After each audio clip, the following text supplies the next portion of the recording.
students. Today we'll discuss some more MCQs related to heart. So we'll see the first question. The sternocostal surface is formed by the following parts of heart except anterior surface of right atrium and auricle, anterior surface of left atrium, anterior surface of right ventricle, that is about 2/3, then anterior surface of left ventricle, that is about 1/3. So we know that the sternocostal surface or the anterior surface is supplied by the anterior surface of right atrium and auricle, then anterior surface of right ventricle, which occupies 2/3 of the sternocostal surface, then 1/3 by the anterior surface of left ventricle, and also a part of the anterior surface of left auricle. So it is not the left atrium as such, but it's a part of the anterior surface of left auricle. So the answer here is B, that is anterior surface of left atrium. That is not a part of the sternocostal surface. Second question, in Ortner syndrome, which chamber of heart is distended? Options: right atrium, left atrium, right ventricle and left ventricle. So you know that in between the right atrium and the right ventricle, you have got the right atrioventricular orifice, which is guarded by the tricuspid valve. Whereas in between the left atrium and the left ventricle, you have the left atrioventricular orifice guarded by the mitral valve or the bicuspid valve. So in mitral valve stenosis, what will happen? The blood can't flow from the left atrium to the left ventricle. So usual flow doesn't take place. So what will happen? Left atrium gets distended. So when this left atrium gets distended, it's one of the posterior relations is the esophagus. So this can, the distended left atrium can compress the esophagus, leading to dysphagia, that is difficulty in swallowing. That is referred to as Ortner syndrome. So the answer here is left atrium. So in left, when the left atrium is distended, which occurs in case of mitral stenosis, it compresses the esophagus, leading to dysphagia, that is difficulty in swallowing, that is Ortner syndrome. We'll see the next question. The sinus venerum presents the following features except opening of superior vena cava, opening of inferior vena cava, opening of pulmonary veins and opening of coronary sinus.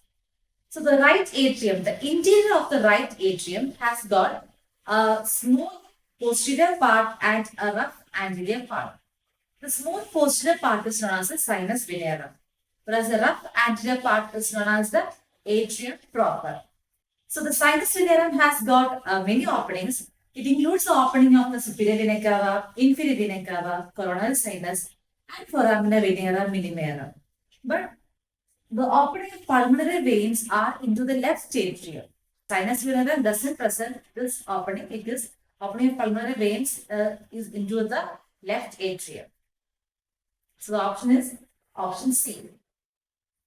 The fourth question. Apex beat is felt in the right fifth intercostal space, left fourth intercostal space, right fourth intercostal space, and left fifth intercostal space. So what do you mean by apex beat? The apex of the heart is directed downwards, forwards, and to the left. And apex beat is a forward thrust that is felt during the ventricular systole.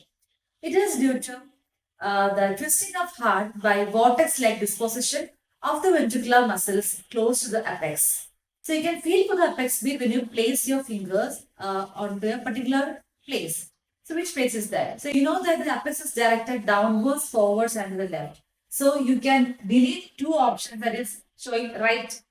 Okay. So next options are left fourth intercostal space and left fifth intercostal space. In adults, the apex beat is felt in the left fifth intercostal space, that is median to the midclavicular line, about 7 to 9 cm from the mid-sternal line. But in newborns, it is in the left fourth intercostal space, that is just at or just lateral to the midclavicular line. So the question is directly asked where is apex beat felt, you have to say left fifth intercostal space. If it is specifically asked in newborns, you have to say left fourth intercostal space. So the option here is D, that is left fifth intercostal space. Now next question, fifth question. Incisura epiphysis cordis gives passage to which vessel? The options are left coronary artery, anterior artery branch of left coronary artery, then the circumflex artery and the right coronary artery. So where is this incisura epiphysis cordis?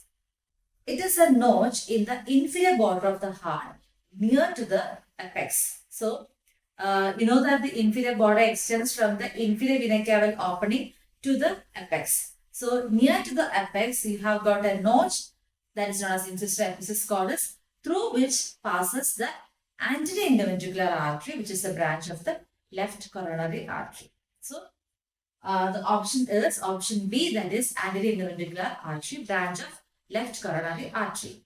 The sixth question. The right border of heart is formed by right atrium, right ventricle, both A and B, none of the above. So it is a confusing question. The right border of the heart is formed only by the right atrium. So you have to remember that right ventricle does not take part in the formation of the right border of heart.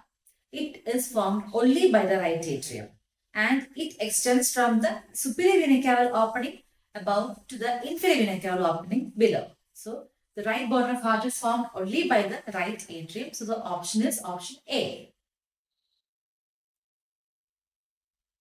Next question. Base of heart is formed by 2/3 by posterior surface of the right atrium, 1/3 left atrium.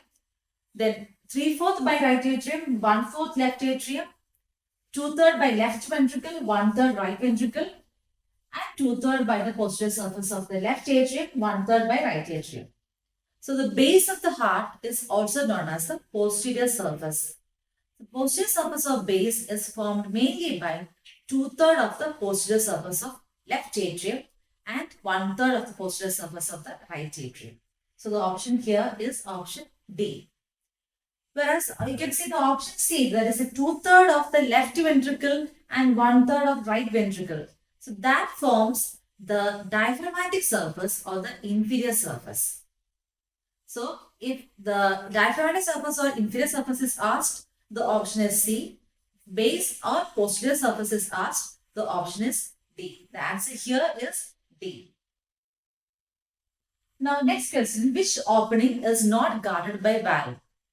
Options: inferior vena cava, coronary sinus, superior vena cava, all of the above. All these vessels open into the right atrium, that is to the sinus venera of the right atrium. Now the inferior vena cava is guarded by a valve that is known as Eustachian valve, whereas the coronary sinus is guarded by a valve that is known as a Thebetian valve, whereas superior vena cava is not guarded by any valve. So the option here is option C, that is superior vena cava. It is not guarded by any valve. So the next question is, right ventricle forms which all parts of heart except? So the options are 2/3 of sternocostal surface, most of the inferior border, 1/3 of the diaphragmatic surface, and a right border. So you know that the right ventricle forms a 2/3 of the sternocostal surface, 1/3 of the diaphragmatic surface, most of the inferior border. Whereas right border, we have seen in a previous question, right border is formed only by the right atrium. The right ventricle doesn't take part in the formation of the right border. So the option here is option D. Now the last question, among the following, which artery has least chance of occlusion? So you know that the most commonly occluded vessel is the left anterior descending artery, or that is also known as the anterior interventricular artery, which is a branch of the left coronary artery, or you can commonly call it as LAD. That constitutes the frequency is 40 to 50%. The next comes the right coronary artery. For that, the frequency is 30 to 40%. So the first LAD was 40 to 50%, right coronary artery 30 to 40%, and then comes the circumflex artery, which is a branch of left coronary artery. Here, the frequency is 15 to 20%. Whereas there are some infrequent locations also that includes diagonal artery, left marginal artery, and the trunk of the left coronary artery. So in these options, you can see the right coronary artery, left anterior descending, and circumflex all are frequent locations, whereas the least chance of occlusion is seen in the diagonal artery, that is The option B is the answer here, that is diagonal artery. I hope this session was useful for you. We'll try to include some more MCQs in the coming videos. Thank you.